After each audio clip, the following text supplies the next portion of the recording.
Hi అండి. నేను ఈరోజు కేక్ తయారీ విధానం చూపిస్తున్నా. ఇది వచ్చేసి కేక్ ట్రే అండి. కేక్ ట్రేలో మనకి ఇలా ఒక ప్లేట్ ఇస్తారు. ఇది ఇంట్లో మనం ఇసుకని ఫిల్ చేసుకొని పెట్టుకోవాలండి. ఇదే మనం స్టవ్ మీద పెట్టుకునే ప్లేట్ అండి. మనం కేక్ పాత్రలో ఫస్ట్ ఆయిల్ వేసుకొని అప్లై చేసి దాంట్లో మళ్ళీ పొడి పిండి వేసుకొని చుట్టూ అప్లై చేయాలండి. అప్పుడు మనకి అతుక్కోకుండా బౌల్కి కేకు మంచిగా వచ్చిద్దండి. నేనైతే ఇప్పుడు పొడి ఇంగ్రీడియంట్స్ అన్నీ జల్లించుకుంటున్నాను. నేనైతే 3 కప్స్ మైదా పిండిని తీసుకున్నానండి.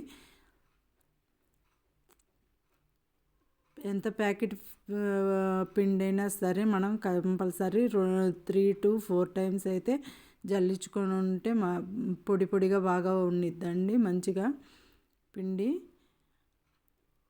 ఇప్పుడు 3 కప్పుల పిండిలో మైదా పిండిలో ఒక హాఫ్ స్పూను సాల్టు,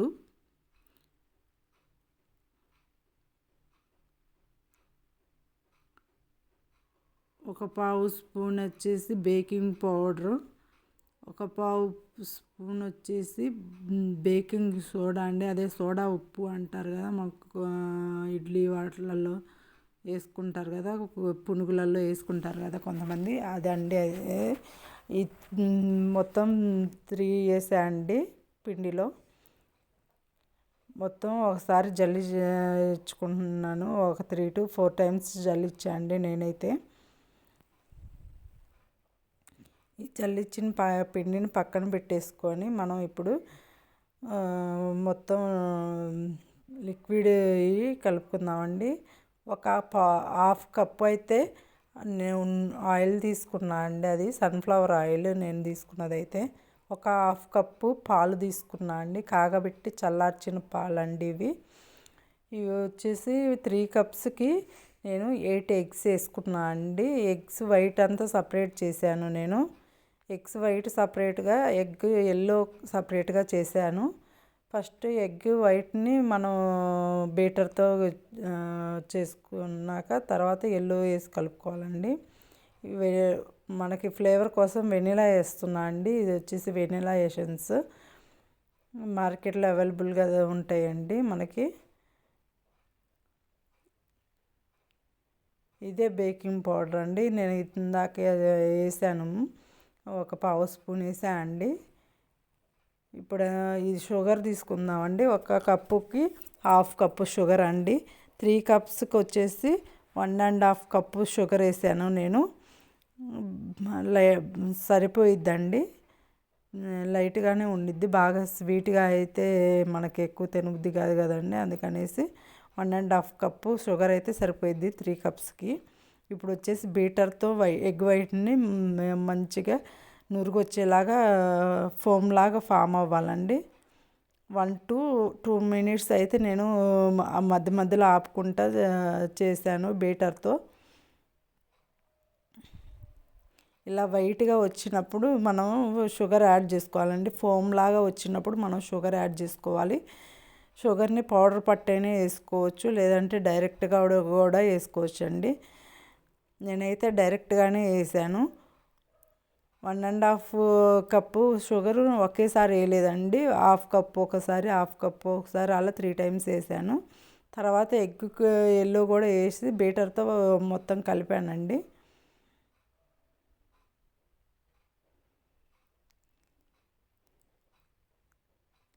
ఇప్పుడు దీంట్లోనే మనం ఆయిల్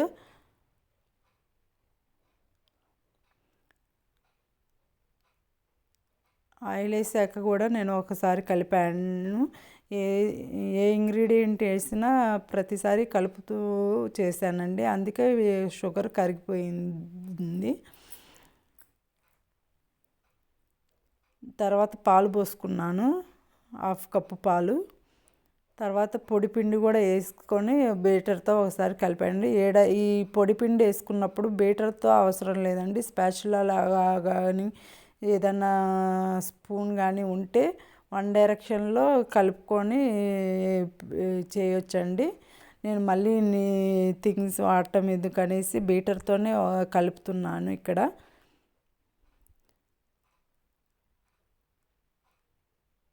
పొడి పిండి వేసే వరకే మనకి బీటర్తో అవసరం అండి. పొడి పిండి వేసినాక నార్మల్ స్పాచులాతో అయినా స్పూన్తో అయినా కలుపుకోవచ్చు. కాకపోతే ఒకటే డైరెక్షన్లో కలిపితే బాగుంటుందండి. నేనైతే ఇన్ని కడగటం ఎందుకనేసి బీటర్తోనే కలిపేస్తున్నాను. పొడి పిండి వేసాక కూడాను ఆ పిండి మొత్తం బాగా కలిసేలాగా కలపాలండి. మనకి ఈ బ్యాటర్ వచ్చేసి కలిపాక రిబ్బన్ లాగా ఉండాలండి కన్సిస్టెన్సీ.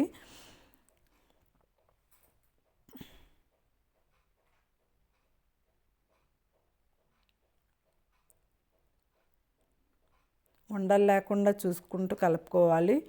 మధ్య మధ్యలో అడుగున పొడి పిండి ఉండిపోయిద్ది, లేదంటే ఉండలు కట్టడం అలాగే ఇద్ది. అందుకే మధ్య మధ్యలో చూసుకుంటా బాగా కలుపుకోవాలండి.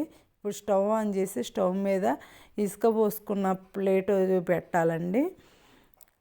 నేనైతే మీడియం ఫ్లేమ్లో పెట్టాను. అది హీట్ అయ్యే వరకు మీడియం ఫ్లేమ్ పెట్టానండి. అది హీట్ అయ్యే లోపల మనం కేకు బ్యాటర్ని కేకు పాత్రలో పోద్దాము.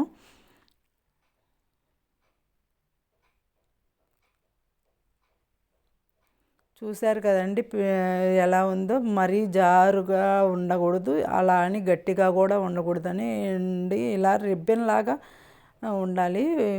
బ్యాటర్ వచ్చేసి ఎడల్పుగా రిబ్బన్ లాగా చూడండి. అలా మీకు చూపించాలని అలా పోస్తున్నాను. బ్యాటర్ అంతా మనం దాంట్లోకి పోసుకున్నాక, గిన్నెలోకి పోసుకున్నాక ఒకసారి ట్యాప్ చేయాలండి. ఏమైనా ఎయిర్ బబుల్స్ లాంటివి ఏమన్నా ఉంటే పోతాయి అనేసి ట్యాప్ చేసి ప్రీ హీట్ అయిన ఇసుక పైన ఈ కేక్ బ్యాటర్ పోసిన పాత్ర పెట్టాలండి. ఇది నాకు 35 to 45 మినిట్స్ పట్టింది.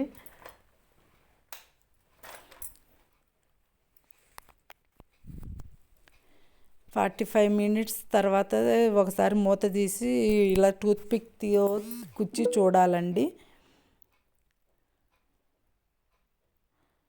ఇలా టూత్పిక్కి ఏమీ అంటుకోకుండా వచ్చిందంటే మనకు కేక్ ఉడికిపోయినట్టేనండి. ఇంకా మనం స్టవ్ బంద్ చేసుకోవచ్చు. నేను ఫింగర్ పెట్టి కూడా చూస్తున్నాను చేతికి ఏమైనా అంటుతుందా అని. అలా ఏం లేదండి. స్టవ్ బంద్ చేసిన వెంటనే మూత తీసి టర్న్ చేయకుండా ఒక 5 to 10 మినిట్స్ వెయిట్ చేయాలండి, ఆగాలి. నేనైతే ఒక హాఫ్ అన్ అవర్ వదిలేస్తాను. దానంతటా అదే మంచిగా బాండికి అదే పాత్రకి అంటుకోకుండా వచ్చిందండి. ఇప్పుడు ఈ కేక్ని మనం ఒక ప్లేట్లోకి ఫ్లిప్ చేసుకుందాము. ఈ ప్లేట్కి ఎలాంటి ఆయిల్ కానీ ఎలాంటివి ఏం పూసుకోవాల్సిన అవసరం లేదండి. దీన్ని ఇప్పుడు మనం ముక్కలుగా కట్ చేసుకుందాము. వేడి మీద అయితే ఇలా మంచిగా అంటే ఎరిగిద్దండి. ఒక్కోసారి వేడి మీద తీస్తే ఇరిగిపోయిద్ది అనమాట. ఇలా మంచిగా వేరకుండా వచ్చింది.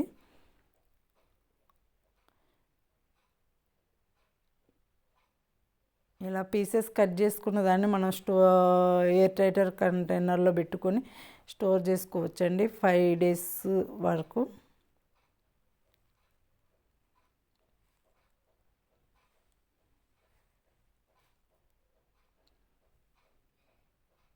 నాకు 3 cups మైదా పిండికి ఆల్మోస్ట్ కేజీ కేకు దాకా వచ్చింది. మా పిల్లలు స్నాక్స్ బాక్సులకి వాటికి పెట్టుకుంటారండి స్కూల్లోకి వెళ్ళేటప్పుడు. దీన్ని చూడండి, ఇలా పీస్ తీసి చూపిస్తున్నాను. ఎలా స్పాంజీగా వచ్చిందో చూడండి. కలర్ కూడా మంచి కలర్ వచ్చింది.